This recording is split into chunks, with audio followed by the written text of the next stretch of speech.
Kalau di laptop? Nampilin apa? Data.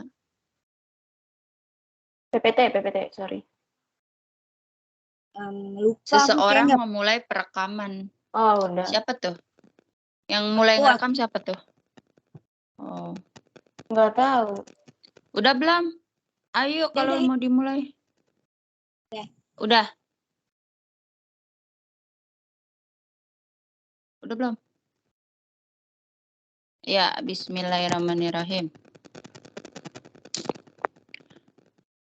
Assalamualaikum warahmatullahi wabarakatuh. Kami dari kelompok 2 yang beranggotakan 5 orang, yaitu ada Novita Rahmawati, Putri Diana Antono, Nur Sakinah Syariah, Seni Nuryani, dan Neneng Hasanah. Di sini kami akan membahas modul 3 dan 4, pendidikan anak di sekolah dasar.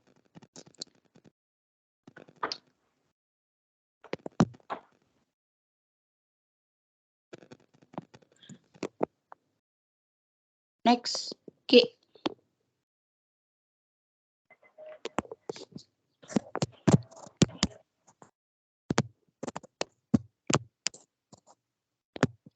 Pembahasan. Di sini modul 3 kami akan membahas tentang perkembangan moral dan sosial pada anak usia sekolah dasar.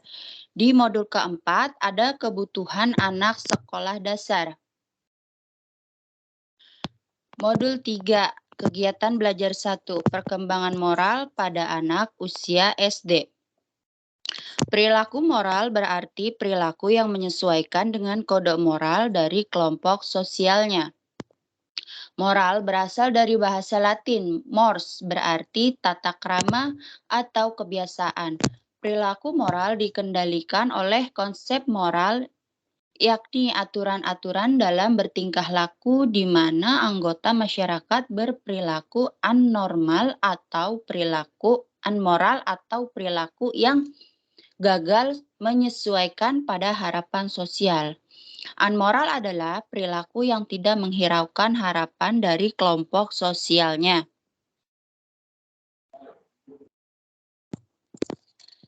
Cara mempelajari moral. Di sini ada ahli, yaitu Piaget Kohlberg, mengemukakan bahwa tahap-tahap perkembangan moral antara usia 5-12 tahun, konsep anak mengenai keadilan sudah tumbuh. Ahli lainnya yaitu Harlock 1978, dalam perkembangan moral ada 4 elemen yang harus diketahui, yaitu sebagai berikut. 1. Peran hukum. 2. Peran kata hati. 3. Peran rasa bersalah. 4. Peran interaksi sosial. Peran hukum. Elemen pertama yang paling penting adalah belajar menjadi individu yang bermoral. Diharapkan dalam setiap kelompok sosial berperilaku dapat dianggap benar atau salah karena berkaitan dengan kesejahteraan anggota kelompoknya. Yang kedua, peran kata hati. Kata hati merupakan kontrol internal dalam diri terhadap tingkah laku seseorang. Tidak ada anak yang lahir dengan kata hati tertentu dan setiap anak tidak hanya belajar mengenai apa yang benar dan apa yang salah. Tetapi anak harus menggunakan kata hatinya sebagai kontrol terhadap tingkah lakunya. Yang ketiga, peran rasa bersalah. Setelah anak mengembangkan kata hati, maka kata hati akan dipergunakan sebagai pedoman bagi tingkah laku mereka. Jika tingkah laku mereka tidak sesuai, akan ditetapkan oleh kata hatinya, maka mereka akan merasa bersalah, malu, atau keduanya. Yang keempat, peran interaksi sosial. Interaksi sosial memegang peran penting dalam perkembangan moral anak karena dapat memberikan dasar-dasar dari tingkah laku yang dapat diterima masyarakat, memberikan motivasi melalui apa yang diterima dan tidak diterima dari kelompoknya.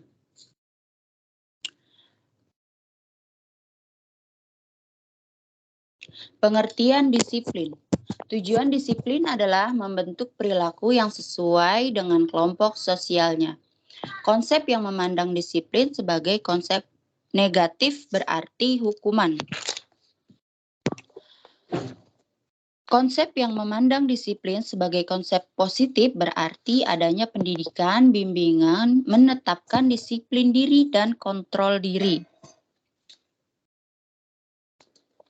Pentingnya disiplin bagi anak. Disiplin akan menambahkan kebahagiaan, penyesuaian sosial, dan pribadi mereka. Beberapa kebutuhan anak yang dapat dipenuhi melalui disiplin adalah sebagai berikut. Disiplin membuat anak mempunyai perasaan aman tentang apa yang boleh atau tidak boleh yang dia lakukan. Lalu anak belajar alasan pola perilaku yang diterima dan tidak diterima. Melalui disiplin, anak-anak dibantu untuk hidup sesuai dengan norma-norma sosial. Lalu kata hati anak akan berkembang untuk membuat keputusan dan pengendalian diri perilakunya.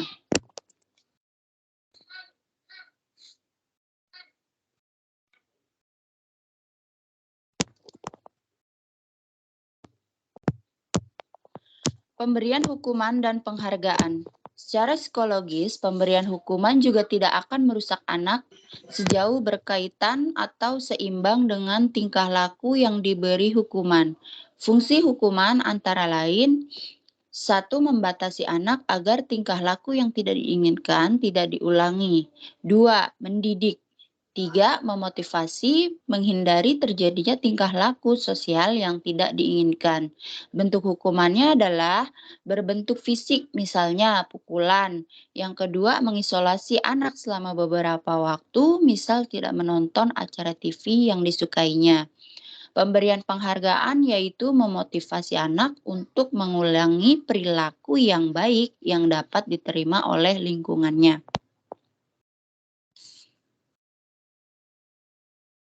Kemudian, fungsi pemberian penghargaan adalah 1. Nilai mendidik karena pemberian penghargaan menunjukkan bahwa tingkah laku anak adalah yang sesuai dengan apa yang diharapkan oleh lingkungannya. Yang kedua, memotivasi agar tingkah laku yang diterima diulangi kembali. Yang ketiga, penguat untuk tingkah laku yang diterimanya secara sosial. Lalu bentuk penghargaan berupa nonverbal seperti senyuman, pelukan, sedangkan bentuk verbal seperti melalui ungkapan rasa puas atau menghargai usaha anak. Gunap. Iya. Ini udah benar belum ya penjelasan sama PPT yang aku tampilinnya? Udah sih. Nanti kalau misalnya itu tolong bilang next aja ya. Iya. Oke, yang F masih aku ya, di sini selesai. Lanjut. Arti agama bagi anak usia sekolah.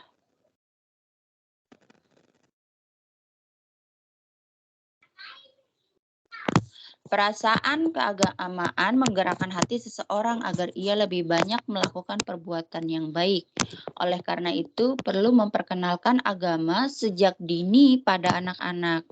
Anak mempunyai keyakinan beragama yang diperoleh dari lingkungan rumah ataupun sekolah. Misalnya, anak-anak diajarkan memikirkan Tuhan sebagai seseorang yang akan marah jika anak-anak berbuat kesalahan dan akan menghukumnya untuk dosa yang dia lakukan. Di lain pihak, berbagai perayaan keagamaan di lingkungan rumah atau sekolah juga diperkenalkan pada anak, misal bersalam-salaman untuk saling memaafkan setiap menjelang hari puasa, hari Idul Fitri, Natal, Nyepi, atau Waisak. Bagaimana caranya? Dengan konsep mengajarkan keagamaan diajarkan dalam bahasa sehari-hari melalui pengalamannya sehari-hari. Kemudian selanjutnya akan dilanjut oleh rekan saya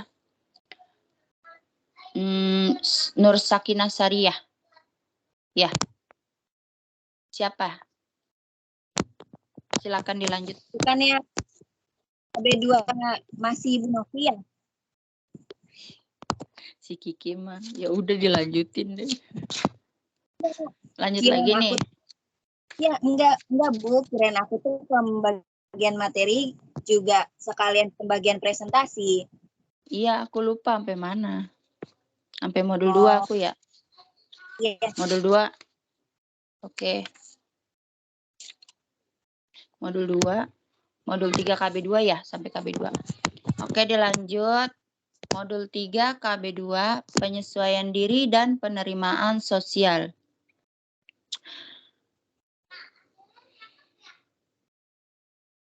Makna perkembangan sosial bagi anak usia sekolah dasar.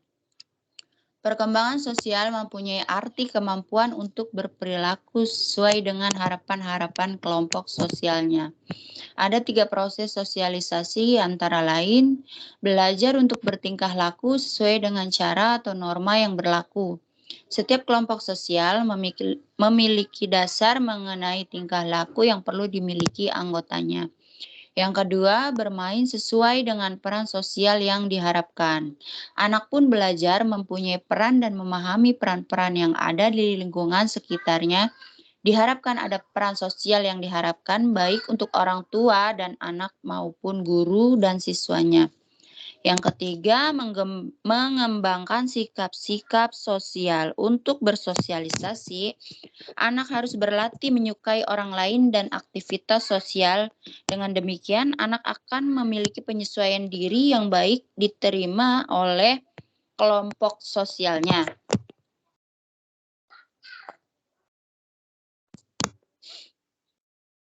Di sini ada ahli yang mengemukakan tentang perkembangan sosial, yaitu Harlock. Pada masa usia SD adalah kelompok sebaya dapat dikenal dari namanya, misalnya dari nama jalan atau tempat tinggal. Yang kedua, untuk menjaga kerahasiaan kelompok, acapkali menggunakan kode-kode rahasia dalam berkomunikasi. Lalu kadangkala untuk menerima anggota baru diadakan semacam upacara. Kelompok sebaya sering bertemu di tempat-tempat tertentu. Kegiatan kelompok sebaya biasanya terlibat dalam berbagai kegiatan. Ahli Strumen dan kawan-kawan bahwa dalam dunia kelompok sebaya memiliki kebiasaan, aktivitas, dan kode sosial tersendiri di mana anak dapat belajar dengan anak-anak lainnya. Kelompok sebaya. Kehidupan kelompok sebaya turut berperan dalam perkembangan tingkah sosial seorang anak. Hal ini tidak hanya terjadi pada kelompok anak usia sekolah, tetapi juga pada masa remaja dan dewasa. Beberapa pola tingkah laku yang umum dipelajari anak dari lingkungan kelompok sebayanya adalah hal-hal yang diterima maupun tidak diterima secara sosial. Terlalu peka atau sensitif, mudah terpengaruh, kompetisi atau persaingan, hubungan yang baik, tanggung jawab, kesadaran sosial, diskriminasi sosial. Dari apa yang dikemukakan tersebut, tampak bahwa akibat keterlibatan anak dalam kelompok sebayanya, banyak hal yang bisa dipelajari dan diikutinya yang lambat laun akan menjadi menetap dalam sikapnya. Modul 3 akan dibawakan oleh rekan saya berikutnya, silakan. Sosial peran gender pada anak usia SD.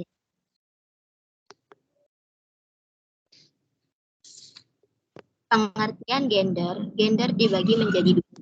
Gender dimensi biologis adalah jenis kelamin yang menunjukkan pada dimensi biologis dari menjadi laki-laki atau perempuan. Gender dimensi sosial adalah gender yang menunjukkan dimensi sosial dari menjadi laki-laki atau perempuan.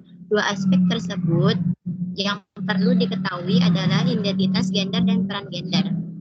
Identitas gender adalah suatu jadi laki-laki atau perempuan, hal ini dia berusia 3 tahun. Peran gender berisi harapan-harapan yang menunjukkan bagaimana laki-laki atau perempuan yang berpikir, bertingkah, dan merasakan. Per gender diartikan sebagai seperangkat keyakinan belief tentang karakter yang sesuai dengan perempuan atau laki-laki. Menurut Brecht 2000 mengatakan bahwa stereotip gender dan peran gender dipengaruhi oleh lingkungan keluarga, orang tua, guru, mata pelajaran, ataupun teman sebaya. Seperti yang dikemukakan oleh Strauss 1992, yang pertama, pengaruh orang tua, ibu dan ayah. Ibu dan ayah secara psikologis berperan dalam perkembangan gender anak. Ibu secara konsisten bertanggung jawab terhadap pengasuhan, sementara ayah lebih berperan pada interaksi bermain dengan anak dan bertanggung jawab menanamkan agar anak laki-laki atau perempuan tunduk pada norma-norma budaya. Yang kedua, pengaruh kelompok sebaya, mendukung anak untuk terlibat dalam aktivitas yang sesuai dengan jenisnya. Kelompok cenderung mencela anak yang terlibat dalam permainan yang tidak sesuai dengan jenis kelaminnya. Tuntunan semacam ini akan semakin menonjol menjelang masa remaja. Yang ketiga, pengaruh sekolah dan guru. Ketika memasuki usia sekolah, anak menyadari dan meyakini bahwa ada beberapa stereotip seperti pekerjaan, kepribadian, ataupun keinginan berprestasi. Dan yang keempat adalah pengaruh media massa. Media massa dapat berpengaruh besar dalam perkembangan gender, misalnya cara wanita tampil di televisi, majalah, ataupun koran.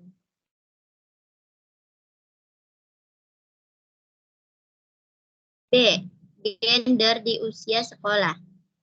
Pada usia sekolah, anak laki-laki mempunyai identifikasi secara maskulin, sedangkan anak perempuan lebih androgin, yaitu adanya ciri-ciri maskulin dan feminim pada individu yang sama.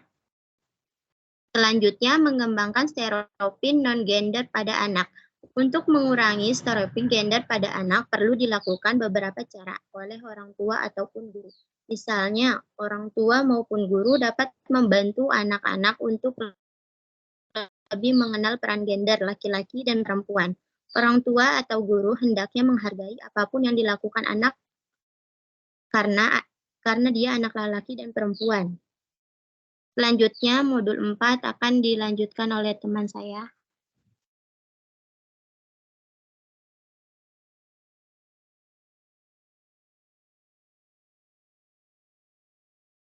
Baik, modul 4 akan dilanjutkan dengan saya. Modul 4 KB1 akan dilanjutkan dengan saya sendiri tentang gizi dan permasalahannya pada anak usia SD. Yang pertama, membahas perkembangan fisik pada anak SD. Menurut Santrok pada tahun 2002 mengatakan bahwa pada masa usia SD, pertumbuhan fisik cenderung lambat, tidak seperti pada masa-masa bayi dan masa-masa anak, bahkan pada masa remaja. Sedangkan menurut Lev Francois pada tahun 1986 dalam bukunya Of Children mengemukakan bahwa menjelang usia 6-12 tahun, anak menjadi lebih tinggi dan berat. Perkembangan motorik pada anak dibandingkan dengan masa-masa sebelumnya, perkembangan motorik pada anak usia SD menunjukkan perkembangan yang lebih lentur dan lebih terkoordinasi. Anak usia 1 atau 2 SD umumnya kontrol motorik kasar lebih baik dibandingkan dengan kontrol motorik halusnya. Selanjutnya ada materi faktor yang mempengaruhi perkembangan fisik. Ada 2 faktor yang sangat mempengaruhinya. Yang pertama yaitu bawaan atau genetik. Pengaruh bawaan dan genetik ini berlangsung sepanjang masa kanak-kanak sampai remaja. Tampak bahwa perkembangan fisik merupakan proses kanalisasi, yaitu adanya kecenderungan dari faktor bawaan untuk membatasi faktor lingkungan pada perkembangan seseorang. Yang kedua, faktor yang mempengaruhi perkembangan fisik yaitu gizi dan nutrisi. Potensi genetik atau bawaan pada perkembangan fisik sangat ditentukan oleh dukungan dari lingkungan, khususnya pemberian gizi dan nutrisi yang baik. Maka dari itu, ibu yang mengandung Jika mendapat gizi yang baik, akan berpengaruh pada perkembangan janinnya.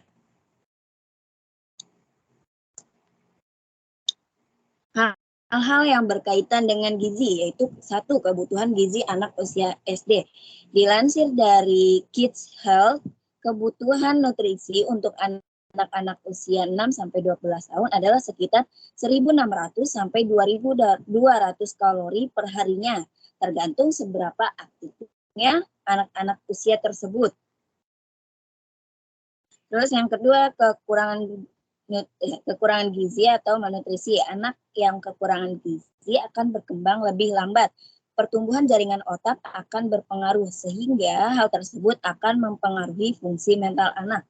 Yang ketiga, obesitas. Obesitas terjadi karena terlalu banyak makan melebihi takaran yang seharusnya, dan tubuh hanya membutuhkan tenaga yang minimal, yang sedikit untuk aktivitasnya. Selanjutnya, kehidupan emosional bagi perkembangan anak. Rangsangan perhatian dan kasih sayang merupakan hal yang utama bagi anak karena dapat menunjang pertumbuhan fisiknya. Ada 2 gangguan yang serius jika anak kekurangan kasih, kegagalan non-organik untuk berkembang. Gangguan ini biasanya akan menyebabkan berat badan anak susah bertambah dan akan sering tantrum. Nomor 2 yaitu dwarfism. Biasanya anak dengan gangguan dwarfism ini tinggi mereka di bawah rata-rata usianya. Baik, sekian dari saya. Materi selanjutnya akan dilanjutkan oleh Putri Diana. Oke.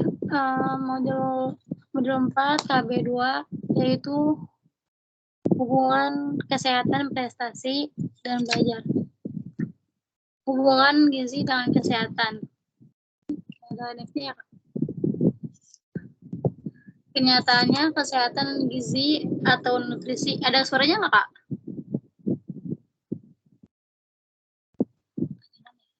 Tidak ada suaranya. Kenyataannya kesehatan dan gizi atau nutrisi yang baik cenderung lebih banyak dialami anak yang sehat dan cukup mendapat makanan yang bergizi daripada yang tidak. Anak yang diimunisasi sejak tahun awal akan tumbuh lebih cepat dibandingkan dengan anak yang tidak diimunisasi.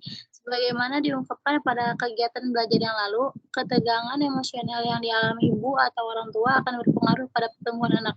Secara lebih khusus akan berpengaruh pada pertumbuhan fisiknya. Anak yang cerdas cenderung lebih tinggi dan berat daripada anak yang kecerdasannya hanya rata-rata atau di bawah rata-rata. Lycott dan Kaylor dalam Fasta IKK 1992 menjelaskan bahwa anak berbakat mungkin berasal dari lingkungan di mana semua anak tumbuh lebih besar karena mendapat gizi dan perawatan kesehatan yang baik. Pada jenis kelamin dalam pertumbuhan fisik secara relatif lebih halus di tahun-tahun pertama, kemudian lebih tapak di masa anak-anak akhir, khususnya pada usia muda SD. Hal ini terjadi karena anak laki-laki memulai pertumbuhan pubertasnya lebih lama daripada anak perempuan. Pada usianya sama dengan anak perempuan, mereka cenderung lebih pendek sampai mereka matang secara seksual. Antara perempuan juga mendapat gizi permanen lebih awal daripada anak laki-laki. B. Hubungan gizi dengan kepribadian dan emosionalitas. Tidak dapat dipungkiri bahwa kesehatan dan gizi yang baik merupakan faktor yang penting dalam pertumbuhan dan perkembangan anak. Anak yang diimunisasi selama masa-masa pertumbuhannya akan tumbuh lebih cepat daripada anak yang tidak diimunisasi. Dari pihak lain, ketegangan emosional juga dapat mempengaruhi pertumbuhan fisik. Anak yang tenang tumbuh lebih cepat daripada anak yang mengalami gangguan emosional. Dikatakan bahwa kekurangan gizi dapat berakibat anak menjadi rewel dan mudah marah. Kegagalan non-organik dan deprivasi dwarfism dapat menghasilkan masalah emosionalitas dengan serius pada anak. Kelebihan makan pun dapat memberikan efek psikologis negatif pada anak. Jika hal ini tertangani akan mempengaruhi perkembangan kepribadiannya. Penelitian Cravioto dalam Ihsan 1986 menyimpulkan bahwa kekurangan gizi pada usia kurang dari 2 tahun selain berhubungan dengan tingkat inteligensia juga berhubungan dengan perilaku penyesuaian diri anak. Yang C, hubungan gizi dan kecerdasan. Sebagaimana diketahui, setiap anak berbeda dalam kemampuan intelektualnya. Faktor lingkungan yang berpengaruh besar dalam perkembangan intelektual anak adalah nutrisi atau gizi dan rangsangan. Keduanya memegang peranan selama masa bayi dan masa anak-anak awal. Kekurangan gizi atau malnutrisi disebabkan tidak hanya karena tidak memperoleh nutrisi yang sesungguhnya diperlukan untuk pertumbuhan dan perkembangan anak. Beberapa saat sebelum kelahirannya hingga masa bayi, malnutrisi dapat mempengaruhi perkembangan otak. Sudah tentu hal ini akan berpengaruh pada kemampuan anak untuk belajar. Jika malnutrisi tidak ditangani secepatnya, maka masa kemampuan anak untuk belajar. Jika malnutrisi tidak ditangani secepatnya, maka masa itu pertumbuhan dan perkembangan otak akan terhambat selamanya. Akibatnya, anak memiliki kemampuan yang kurang dalam segi intelektualnya. Anak yang kekurangan gizi juga dapat berakibat mengalami kelambanan dalam pertumbuhan dan berpengaruh pada masa remajanya. Kekurangan gizi dapat merusak organ-organ pencernaan dan fungsi-fungsi pertama kehidupan karena pertumbuhan otak yang sesungguhnya justru terjadi pada musim ini.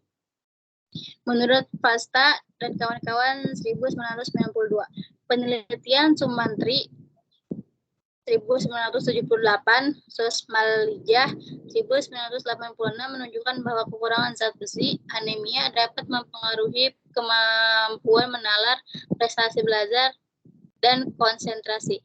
Mereka yang menderita anemia juga cepat beralih perhatian, yang akan mempengaruhi inteligensinya, tidak berfungsi secara optimal.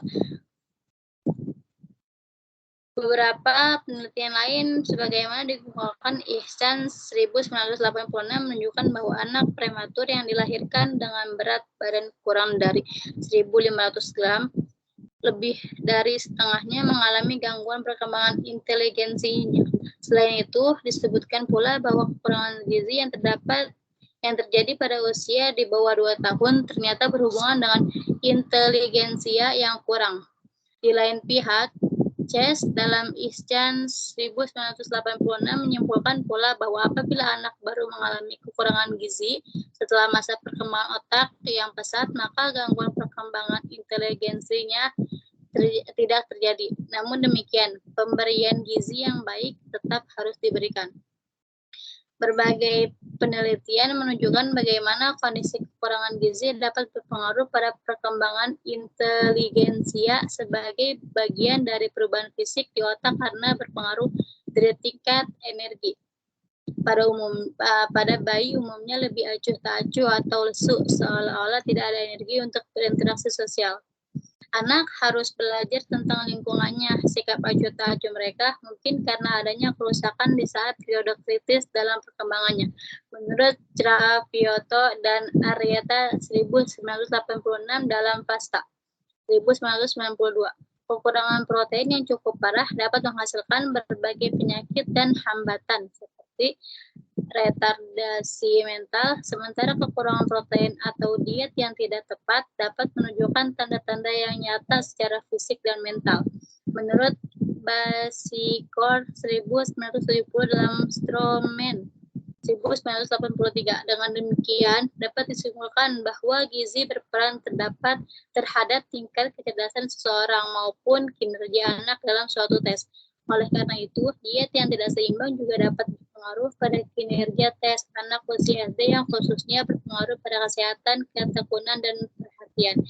Setelah membaca kegiatan belajar ini, kita semakin menyadari bahwa seberapa banyak gizi yang dikandung dalam diri seseorang akan berpengaruh terhadap kecerdasan, kepribadian, dan kesehatan seorang anak. Oleh karena itu, kita perlu memberikan gizi yang seimbang sesuai dengan kebutuhan anak. Meninjau situasi bangsa dan negara kita saat ini, tidak dapat disangkal bahwa kebutuhan gizi untuk anak sangat diperlukan.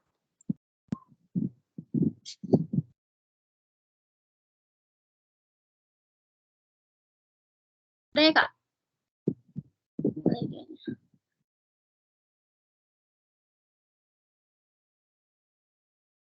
34 yang KB3 siapa ya, Kak?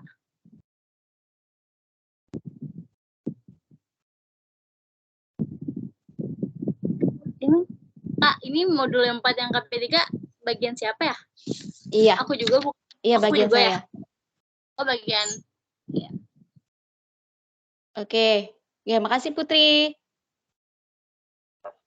Oke, untuk modul 4 KB3 dilanjutkan sama saya. Untuk modul 4 KB3 teori kebutuhan dan penerapannya bagi anak usia SD. Next, Ki. Oke, untuk teori kebutuhan Maslow, kita ambil dari teori kebutuhan secara hierarki menurut Abraham Maslow, yaitu ada 5 tingkat. Yang pertama yaitu kebutuhan jasmani, yang kedua kebutuhan rasa aman, yang ketiga kebutuhan saling memiliki dan mencintai, yang keempat kebutuhan untuk dihargai, terakhir 5 kebutuhan aktualisasi diri. Kebutuhan jasmani itu sebenarnya itu termasuk kebutuhan dasar. Manusia membutuhkan kebutuhan yang wajib seperti makan, minum, udara, jasmani, tidur dan air. Yang kedua kebutuhan rasa aman juga termasuk dari kebutuhan dasar. Kebutuhan ini termasuk seperti pekerjaan, properti, sama pribadi. Yang ketiga kebutuhan psikologis. Kebutuhan ini untuk saling memiliki dan mencintai seperti persahabatan, pertemanan, rasa kasih sayang, terus kekeluargaan. Yang keempat, kebutuhan psikologis. Terdiri dari kebutuhan psikologis itu kebutuhan untuk dihargai, prestasi atau percaya diri. Kalau yang terakhir, kebutuhan pemenuhan diri, yaitu kebutuhan aktualisasi diri. Next, Ki. Ya, Abraham Maslow berpendapat bahwa setiap individu memiliki kebutuhan yang dapat disusun secara hierarkis sebagai berikut. Tadi sudah digambarkan melalui smart chart kerucut. Di sini cuma ada sedikit pembahasan, yaitu kebutuhan jasmani seperti yang tadi saya bilang, rasa aman, saling memiliki, mencintai, dihargai, dan terakhir aktualisasi diri. Lebih jauh ya dikatakan bahwa manusia itu digerakkan oleh 2 sistem kebutuhan. Yang tadi saya bilang itu kebutuhan dasar atau basic need dan kebutuhan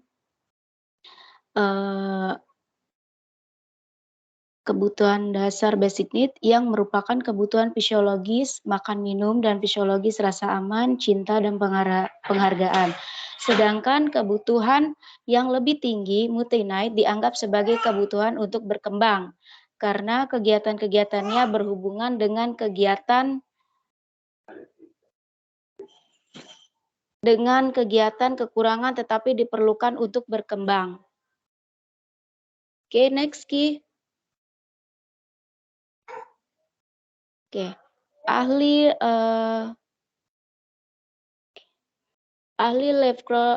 Lev Radkon 1986 mengatakan bahwa kebutuhan diasumsikan tersusun secara hierarki.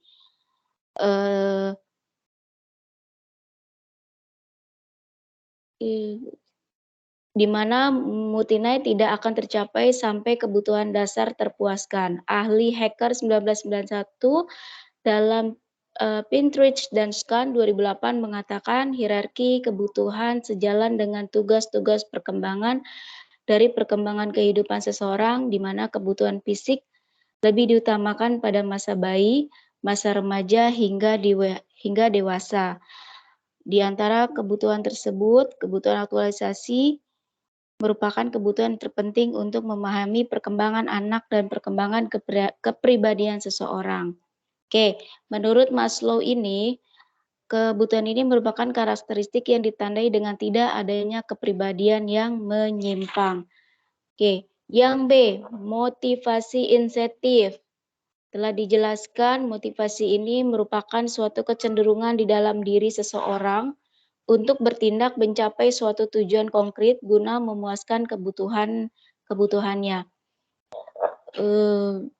Salah satu penelitian mengenai hubungan orang tua anak dengan harga diri menunjukkan bahwa sikap orang tua yang berkaitan dengan anak yang memiliki harga diri yang tinggi yaitu satu, menunjukkan ekspresi dari perhatiannya. Dua, tanggap pada masalah anak. Tiga, harmonis di lingkungan rumah. 4. Berpartisipasi dalam kegiatan keluarga. 5. Menghargai kompetensi anak dan siap membantu jika diperlukan. 6. Menetapkan aturan secara adil. 7. Adanya kebebasan yang diberikan untuk anak dengan batasan-batasan tertentu. Hasil penemuan ini tidak berarti bahwa kesemuanya dapat menyebabkan harga diri anak tinggi. Tetapi seperti penerimaan orang tua dan membebaskan anak dengan batasan-batasan tertentu itu bukan merupakan sebab harga diri anak tinggi. Oke, modul 4 KB 4. Pengaruh sekolah pada kepribadiannya. Next key. Oke, hasrat berprestasi. Menurut Atkinson and Rainer dalam Soundtrack 2002 bahwa individu atau manusia memiliki orientasi berprestasi yang memiliki harapan yang besar untuk berhasil daripada yang takut akan kegagalan. Hastenstein and Higgintrand dalam Sandrox 2002 menunjukkan bahwa untuk meningkatkan prestasi anak, orang tua perlu menetapkan standar tertentu agar anak berprestasi. Orang tua juga merupakan model, karena itu perlu menunjukkan tingkah laku yang berorientasi pada prestasi dan perlunya penghargaan untuk anak-anak atas keberhasilan dicapainya. Atau berpikir positif kepada anak bahwa anak itu bisa memiliki hasrat untuk lebih maju dan berprestasi.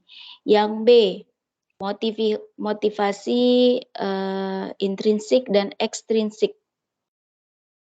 Motivasi berprestasi ini ada dua tipe, yaitu motivasi intrinsik yang merupakan harapan dalam diri internal untuk berhasil dan melakukan sesuatu untuk dirinya sendiri. Motivasi ini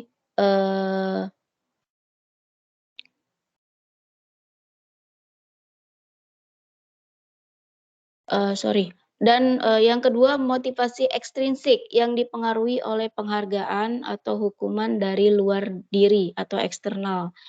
Contoh dari kedua motivasi ini, misalnya seorang mahasiswanya bekerja keras karena keberhasilan dalam pendidikan itu penting, maka yang berperan pada dirinya adalah motivasi intrinsik. Tapi kalau ia bekerja keras karena kelak supaya dapat gaji yang tinggi, begitu selesai kuliah dapat salary yang sesuai dengan kerjaannya, yaitu biasanya berperan itu yang termasuk motivasi ekstrinsik gitu.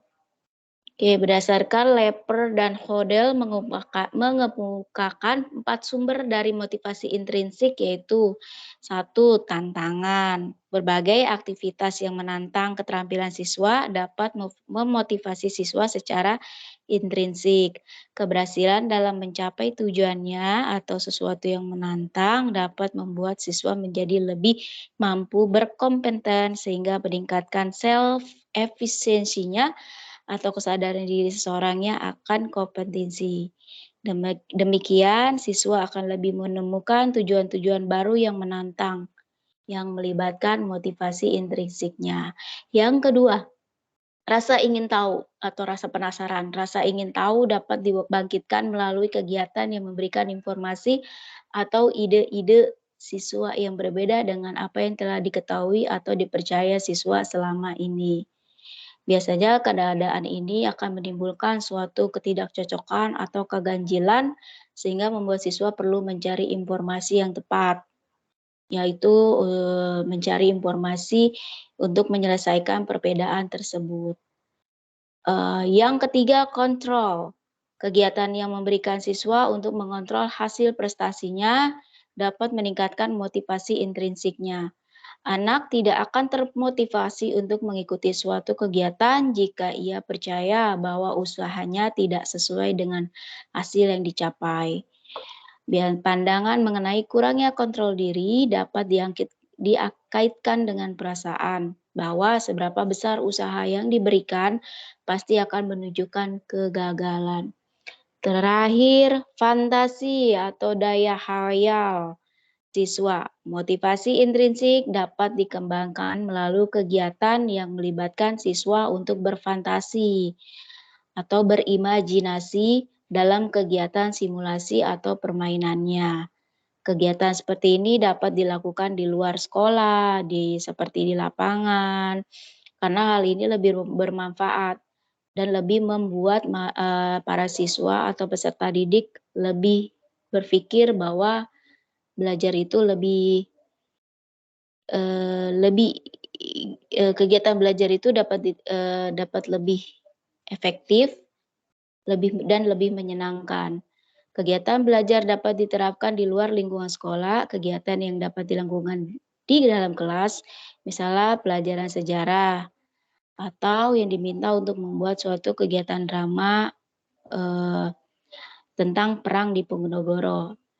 Jadi mereka lebih berpikir bahwa ketika belajar sejarah,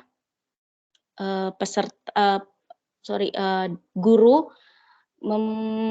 menerangkan bahwa sejarah itu lebih asik. Jadi mereka berpikirnya, berimajinasinya tuh secara, oh berarti pahlawan itu adalah pahlawan yang kuat untuk menyerang, untuk menjajah dalam penjajahan. Sorry teman-teman.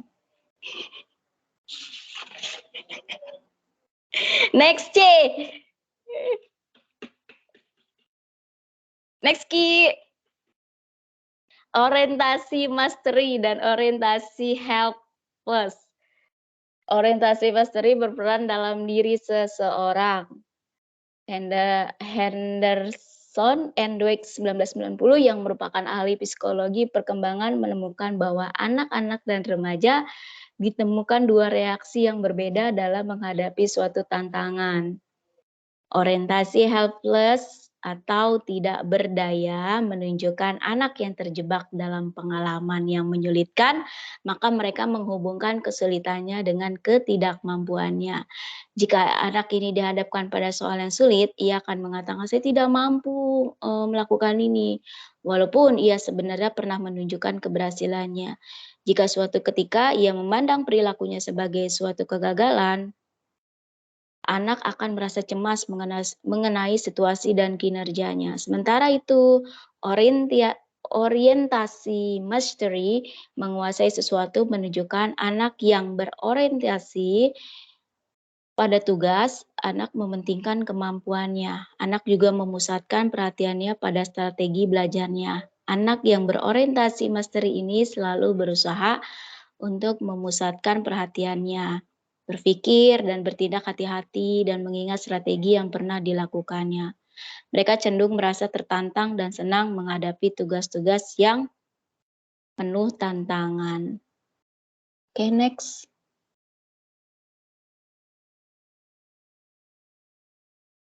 Ada beberapa faktor fisiologis lainnya yang perlu dipertimbangkan dalam meningkatkan motivasi. Khususnya motivasi intrinsik seseorang adalah bagaimana guru menciptakan suatu lingkungan belajar yang menyenangkan dan memotivasi siswanya. Menurut Schaeffer 1996 menyebutkan bahwa ada beberapa karakteristik orang tua dari anak-anak yang memiliki motivasi prestasi yang tinggi.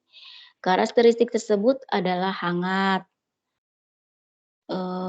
penuh penerimaan, cepat memberikan pujian terhadap keberhasilan anak. Yang kedua, memberikan bimbingan dan kontrol berdasarkan standar tertentu. Yang ketiga, memberikan bimbingan dan kontrol berdasarkan standar tertentu, kemudian memonitor perkembangan dari keberhasilan anak. Yang ketiga, menanamkan kemandirian pada anak.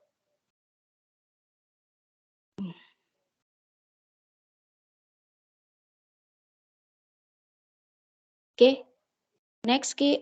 Oke, terima kasih. Demikianlah untuk modul 4. KB 3 dan 4 sudah selesaikan.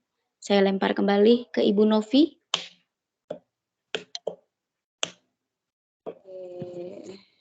Terima kasih, well done. Kita semua sudah selesai. Alhamdulillah.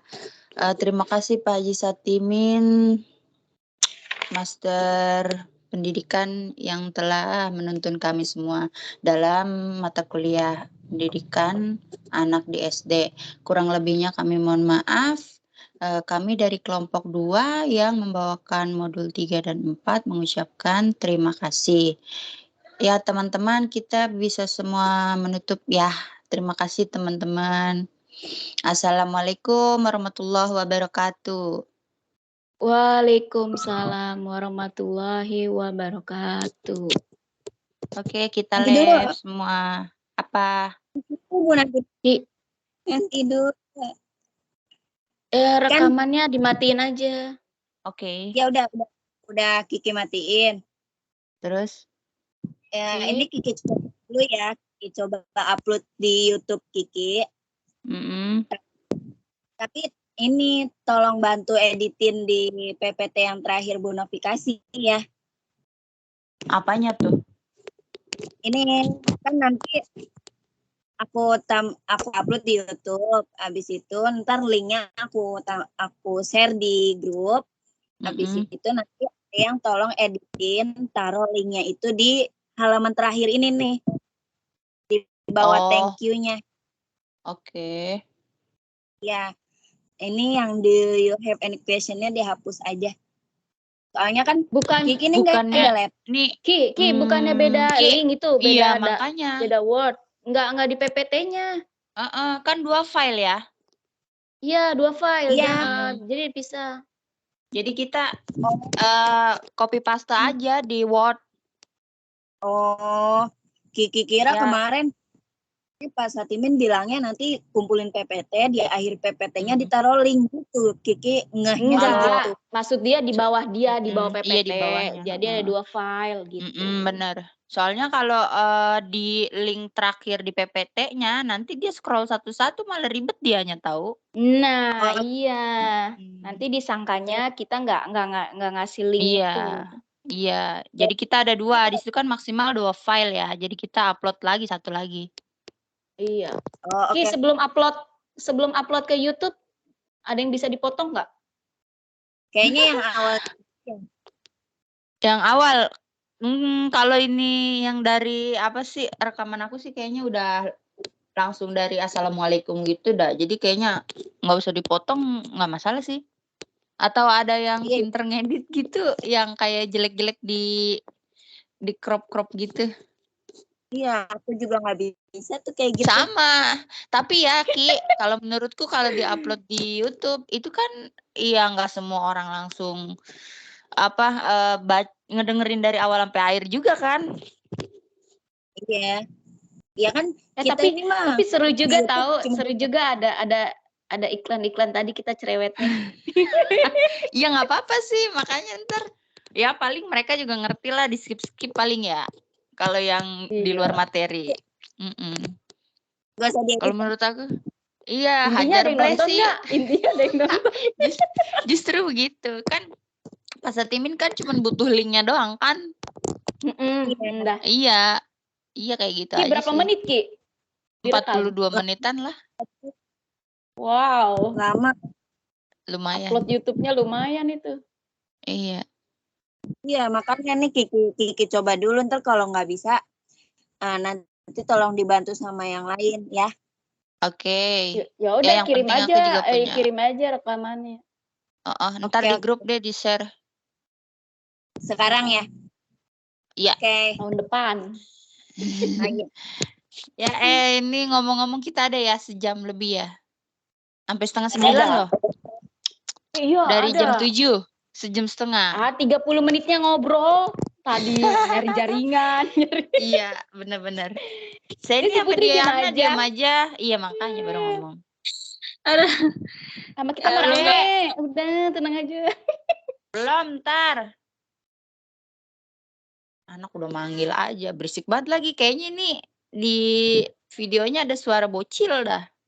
Rame banget. Gitu. Padahal udah di dalam kamar masih aja tembus suara. Iya. Ya itu tadi tuh Ki ada si Izan tuh ya. Suruh. Ya itu iklan nggak apa-apa pemanis. Nambah seru. Ponakan si Kiki tuh tadi tuh. Oh. Ya udah, Oke. cuma itu aja kan ya. Iya. Bismillahirrahmanirrahim. Yang Iya, penting alhamdulillah. ya alhamdulillah ya. Yang penting ada videonya. Moga-moga Iya. dapat nilai yang memuaskan. Amin. Kalaupun dikritik sama Pak Satimin ya itu urusan belakang lah. Ya next lah Iya, hari nggak Sabtunya. apa-apa. Yang penting kita udah ngerjain Iya, yang semuanya penting lah. kita udah ngerjain. Udah pada kirim kan Iya. PPT-nya? PPT Udah. udah dibuka lagi Udah. kan ya. Nah, nanti tinggal linknya kita kirim semua ya. Iya, ya udah itu aja. Oke, Tunggu si Kiki silakan. dulu coba di YouTube dulu deh ini di-upload dulu, ntar baru kita ini copy link di grup ya Ki ya. Minta tolong. Silakan ngelanjutin tugas-tugas Iya, individunya. saya juga mau melanjutkan. Diriku Oke. alhamdulillah satu persatu Positif. ya. Kemarin Hah? mau dikejar-kejar. Tunggu, Ya saya mau satu nanya. persatu apa tuh? Tuton, tunggu, mumpung lagi online. Tuton itu ada kuisnya nggak sih? Ah iya, sama itu yang sesi 6 nggak ada dua-duanya. Nggak ada ya? Mm-mm. Ya, berarti kirain aku doang. Ya udah. Apa gimana ya? Apa kita chat tutornya? Apa emang dari sananya? Enggak, aku udah chat tutornya, cuma belum dibales. Udah email. Itu. Takutnya pernah sesi lagian, kedua begitu. Terus Tiba-tiba muncul? pas sudah mendekati muncul. Makanya lagi cek berkala. Ya kalau memang semuanya dapat ya berarti memang enggak ini, berarti memang enggak ada kuis kali. Iya, sini nggak Bu? mungkin. Diisi. Apa? Terus wajib diisi nggak? Kuis. Apa cuma tambahan doang? Sebenarnya sih yang pengaruhnya banyak tugas wajib. Mendiskusi ya? Ya. Cuman kan kita akumulasi dari nilai Iya. berapa persennya itu diskusi, kuis sama tugas itu akumulasi cuma berapa persen aja. Ya nggak apa-apa. Dikerjain. Lagi pula dari sananya memang nggak ada kan, bukan karena kita yang nggak ngerjain gitu kan. Soalnya waktu semester 1 juga kan ada tuh satu formatif yang memang nggak sampai 10. Udah dibenerin tetap aja salah. Jadi poinnya cuma 8. Waktu semester lalu begitu nggak sih? Apa cuma saya aja kali? Enggak sih, 10 sih. Enggak ada masalah di kuis sih. Ada 8 sih kemarin. Jadi nggak terlalu ngefek banget sih katanya sih. Iya, pokoknya intinya mah katanya sih yang tugas wajib 1, 2, 3 itu. Terus sama diskusi. Ini kita tinggal bertiga doang, yang lain udah pada lab nggak bilang-bilang. Parah, di parah banget si Seni di parah. Ya udah deh, makasih ya. Oke, makasih juga Bu ya, Ya, Diana. udah, Assalamualaikum. Salam.